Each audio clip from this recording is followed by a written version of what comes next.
محترم بھائیو اور بہنوں، السلام علیکم ورحمۃ اللہ وبرکاتہ۔ حضرت موسیٰ علیہ السلام کے وہ 4 الفاظ کا عمل کہ جب موسیٰ علیہ السلام نے وہ 4 الفاظ زبان سے نکالے تو اللہ رب العزت کے فضل و کرم کے ساتھ دریائے نیل نے ان کو راستہ دے دیا۔ دریا میں ان کے لیے راستے بن گئے، 12 راستے بن گئے۔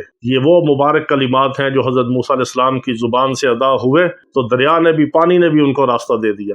آج بھی جو بندہ ان کلمات کو پڑھتا ہے تو ہر رکا ہوا کام اس کا چل پڑتا ہے، ہر طرح کے بند راستے اس کے لیے کھل جاتے ہیں، کیونکہ اللہ رب العزت کے جتنے بھی محبوب اور برگزیدہ انبیاء علیہم الصلوۃ والسلام ہوتے ہیں، ان کے جتنی بھی دعائیں ہیں، ان کی دعائیں، ان کے اعمال، ان کے کلمات، یہ اللہ رب العزت کی وحی کے ساتھ ہوتے ہیں، کیونکہ اللہ رب العزت خود اپنے برگزیدہ اور خاص نبیوں اور رسولوں کے دل پر القاء اور الہام کرتے ہیں کہ ان الفاظ اور کلمات کے ساتھ مجھ سے مانگو، میں تمہارا مسئلہ حل کروں۔ تو یہ اللہ رب العزت کو اتنے پسندیدہ وہ کلمات اور وہ دعائیں ہوتی ہیں کہ پھر اللہ رب العزت نے وہی دعائیں میرے آقا علیہ الصلوۃ والسلام کے اوپر وحی کی صورت میں عطا فرما کے قرآن پاک کا حصہ بنا دیا۔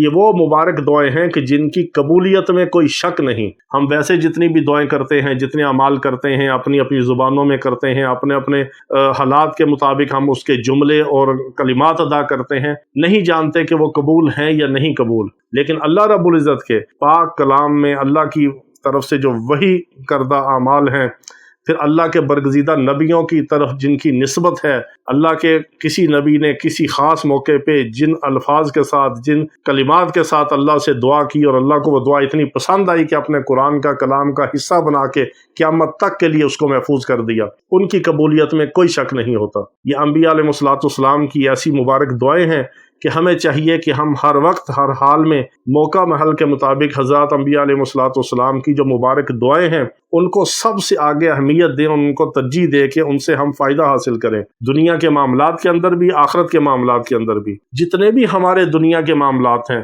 ہمیں ہر موقع محل کی دعا کسی نہ کسی نبی علیہ السلام کے زبان سے ادا کی ہوئی قرآن پاک سے ہمیں مل جاتی ہے۔ بیماری کا مسئلہ ہے تو دعا ملے گی، رزق کا مسئلہ ہے تو دعا ملے گی، شادی کا مسئلہ ہے تو دعا ملے گی، دشمن سے حفاظت کا مسئلہ ہے تو دعا ملے گی، صحت کا مسئلہ ہے تو دعا ملے گی، بے اولادی ہے، اولاد چاہتے ہیں تو دعا ملے گی، کوئی اور معاملہ ہے تو اللہ رب العزت نے پاک قرآن کے اندر جتنی دعائیں ارشاد فرما دی اور انبیاء علیہ الصلوۃ والسلام کی زبان سے جو کلمات ادا کروا دیے، ان کی قبولیت میں تو شک ہو ہی نہیں سکتا۔ یہ جو آج میں آپ کو 4 الفاظ کا جو عمل بتا رہا ہوں، یہ حضرت موسیٰ علیہ السلام کا خاص عمل ہے۔ حضرت موسیٰ علیہ السلام نے کوہ طور کے اوپر جو دعا کی، اللہ نے وہ قبول کر لی، لیکن اس کا ثمر 10 سال کے بعد عطا فرمایا۔ فرعون کے خلاف جو بد دعا کی، اللہ نے وہ بھی پوری کر دی۔ پتہ یہ چلا کہ دعا کی قبولیت میں بعض دفعہ وقت لگ جاتا ہے۔ اگر دعا اللہ رب العزت فوری قبول فرما لے، لیکن اس کی تعبیر بعض دفعہ، جیسے حضرت یوسف علیہ السلام 40 سال کے بعد اللہ نے ان کو اس کا پھل دیا۔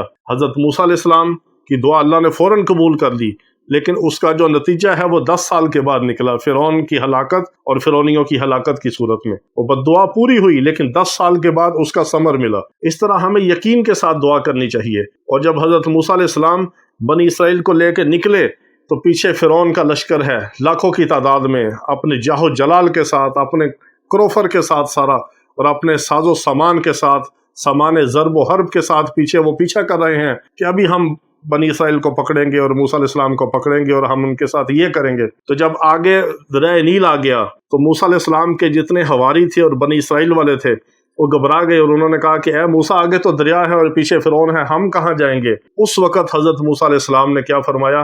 ان ربی سیہدین، ان معی ربی سیہدین۔ اس وقت حضرت موسیٰ علیہ السلام نے فرمایا ان معی ربی سیہدین، کہ میرا رب میرے ساتھ ہے اور وہ مجھے راستہ دے گا اور راستہ دکھائے گا۔ یہی الفاظ ہزاروں سال کے بعد میرے آقا علیہ الصلوۃ والسلام کے بارے میں اللہ رب العزت نے قرآن مقدس کے اندر فرمائے، بالکل وہی، لیکن وہاں پہ موسیٰ علیہ السلام اپنے ساتھ اللہ کی مدد کا اعلان کر رہے ہیں، اور میرے آقا علیہ الصلوۃ والسلام نے جو اللہ کی مدد اور نصرت کا اعلان کیا وہ لفظ ہم کے ساتھ ہے، اجتماعی صیغہ ہے، جمع کے صیغے کے ساتھ۔ وہاں انفرادی وہاں ایک سیگے کے ساتھ ہے۔ اس سے پتہ یہ چلا کہ اس وقت حضرت موسیٰ علیہ السلام نے جو دعا کی وہ حضرت موسیٰ علیہ السلام کے ساتھ اللہ کی مدد اور نصرت تھی، اور حضرت موسیٰ علیہ السلام کی برکت سے بنی اسرائیل کے 12 قبیلوں کے لیے 12 راستے اللہ نے دریا نیل میں بنوا دیے اور ان کو نکال دیا۔ تو یہاں میرے آقا علیہ الصلوۃ والسلام اور حضرت سیدنا صدیق اکبر رضی اللہ تعالیٰ عنہ ہیں، دونوں جب غار کے اندر پناہ لی ہے، اللہ نے پھر وہ قرآن پاک میں وہ واقعہ بیان فرمایا، اذ ہما فی الغار اذ یقول لصاحبہ لا تحزن ان اللہ معنا۔ یہاں پر جب حضرت ابوبکر صدیق رضی اللہ تعالیٰ عنہ نے دیکھا کہ کفار مکہ جو ہے، مشرکین مکہ ہمارے پاس پہنچ گئے ہیں، بالکل غار ثور کے دروازے تک، دہانے تک پہنچ گئے ہیں، تو وہ پریشان ہوئے اور کہا یا رسول اللہ صلی اللہ علیہ وسلم یہ کفار تو ہمارے پیچھے آ گئے، ہمارے دشمن۔ اس وقت میرے آقا علیہ الصلوۃ والسلام نے فرمایا لا تحزن ان اللہ معنا، ابو بکر تم غم نہ کرو، اللہ ہمارے ساتھ ہے۔ اور موسیٰ علیہ السلام کیا فرما رہے ہیں؟ ان معی ربی سیہدین، کہ اللہ میرے ساتھ ہے، مجھے راستہ دکھائے گا۔ موسیٰ علیہ السلام فرما رہے ہیں کہ اللہ میرے ساتھ ہے۔ بنی اسرائیل کے بارے میں نہیں کہا کہ ہم سب کے ساتھ اللہ اور ہمیں راستہ دے گا، موسیٰ علیہ السلام نے فرمایا اللہ میرے ساتھ ہے اور مجھے راستہ دے گا، اور میری برکت سے تم بھی نجات پا جاؤ گے۔ اور میرے آقا علیہ الصلوۃ والسلام کیا فرما رہے ہیں؟ لا تحزن ان اللہ معنا، اے ابو بکر غم نہ کر، اللہ ہمارے ساتھ ہے۔ اس سے یہ پتہ چلا کہ اللہ اپنے نبی کے ساتھ ہے، نبی کے صحابہ کے ساتھ ہے، نبی کی اتباع کرنے والوں کے ساتھ ہے، وہ قیامت تک کے مسلمان اس میں بالعموم داخل ہے، اور بالخصوص میرے آقا علیہ الصلوۃ والسلام اور یار غار سیدنا صدیق اکبر رضی اللہ تعالیٰ عنہ کے بارے میں بیان فرمایا جا رہا ہے، لا تحزن ان اللہ معنا، کہ اللہ ہمارے ساتھ ہے۔ جو میرے آقا علیہ الصلوۃ والسلام اور صحابہ اور اہل بیت کی پیروی اور اتباع کرے گا قیامت تک کے لیے اللہ ان کے ساتھ ہے، میرے آقا علیہ الصلوۃ والسلام کے صدقے اور وسیلے سے سب اس میں داخل ہیں۔ اور موسیٰ علیہ السلام فرما رہے ہیں ان معی ربی سیہدین، کہ اللہ میرے ساتھ ہے، مجھے راستہ دکھائے گا۔ اس کا مطلب ہے کہ اللہ رب العزت موسیٰ علیہ السلام کے ساتھ تھے اور ان کو راستہ دیا اور نجات پا گئے۔ بعد میں بنی اسرائیل جو ہے وہ گمراہ ہوئے اور وہ لائن سے اتر گئے، پھر وہی اللہ کے دشمن، اللہ کے نبیوں کے دشمن، رسولوں کے دشمن بنے، اور مغضوب علیہم، وہ اللہ ان پہ غضبناک ہوا۔ وہی بنی اسرائیلی اور صہیونی آج جو ہے امت مسلمہ کا کیا حشر کر رہے ہیں۔ تو یہ وہ خاص کلمات ہیں کہ اللہ رب العزت کے برگزیدہ نبی اور رسول حضرت سیدنا موسیٰ علیہ السلام نے اس وقت اللہ کو پکارا ان 4 الفاظ کے ساتھ، ان معی ربی سیہدین، کہ اللہ ہمارے ساتھ ہے اور ہمیں راستہ دکھائے گا۔ اللہ نے فوراً حکم دیا، دریائے نیل نے 12 راستے 12 قبیلوں کے لیے بنائے، اور وہ پار کر گئے، اور فرعونی اور اس کا لشکر اس میں داخل ہوئے اور غرق ہو گئے۔ یہ اتنا طاقتور ترین کلمہ ہے اللہ کی مدد اور نصرت حاصل کرنے والا، اور راستے کھولنے والا، اور بند رکاوٹیں اور بندشیں دور کروانے کے لیے۔ اس کے بہت سارے مجربات ہیں، میں آپ کے سامنے انشاءاللہ وقتاً فوقتاً پیش کروں گا۔ اس کے ہم نے بہت سارے تجربات کیے، بہت سارے لوگوں کو اس کی ریاضتیں کروائی، اعمال کروائے، جو کہتے تھے ہماری بندشیں رکاوٹیں دور نہیں ہوتی، اللہ نے ان کی بندشیں رکاوٹیں دور کی۔ آج جو میں آپ کو عمل بتا رہا ہوں، جس عمل کی برکت سے اللہ رب العزت نے حضرت موسیٰ علیہ السلام کو راستہ دیا، آج بھی وہ بندہ مومن مسلمان اگر اس عمل کو 700 بار روزانہ پڑھے عشاء کے بعد، تو پہلے دن اس کا اثر اور تاثیر ظاہر ہوتی ہے۔ اول آخر آپ نے درود ابراہیمی 7 بار پڑھنا ہے۔ عشاء کے بعد رات کو تنہائی میں 2 رکعت نماز صلاۃ الحاجت پڑھیں، اللہ سے مانگیں۔